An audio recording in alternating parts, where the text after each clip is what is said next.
శ్రీమాత్రే నమః. నిన్న బండాసురుడి జననం గురించి చెప్పుకున్నాం కదండి. తర్వాత కదా ఈరోజు చెప్పుకుందాం. బ్రహ్మగారు అతనికి పెట్టిన పేరు బండ. కానీ అతని చేష్టల వల్ల అతను బండాసురుడు అయ్యాడు, అంటే రాక్షసుడు అయ్యాడు. ఈ బండాసురునితో ఇంకో ఇద్దరు సోదరులు కూడా జన్మించారు.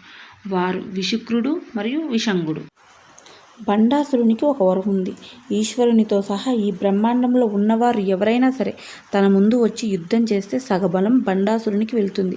ఆ వర ప్రభావంతో ఈ ముగ్గురు కలిసి లోకములన్నింటినీ బాధ పెట్టడం మొదలుపెట్టారు. దానితో రాక్షసులందరూ బండాసురుని నాయకునిగా ఎన్నుకొని పట్టాభిషిక్తులు చేశారు.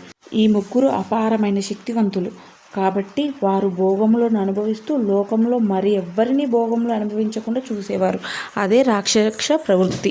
శరీరంలో బలం ఉన్నప్పుడు భగవంతుని చేరుకునే ప్రయత్నం ఎవరు చేస్తారో వారే ఈశ్వర అనుగ్రహం ఉన్నవారు.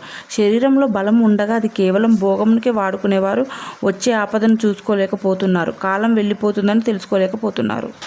ఈ బండాసురునికి సమ్మోహిని, చిత్రాంగి, సుందరి అనే భార్యలు. ఈ భార్యలతో పరమ సంతోషకాలం గడుపుతున్నాడు.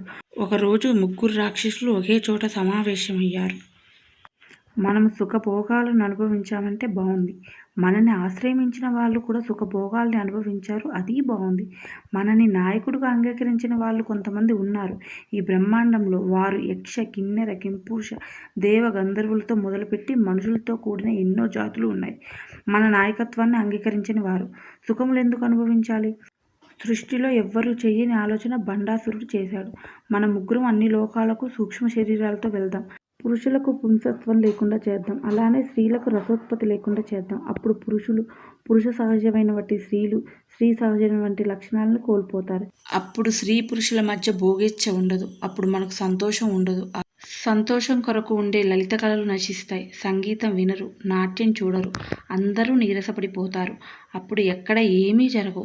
భోగేచ్ఛ లేనప్పుడు ఉత్పత్తి ఉండదు.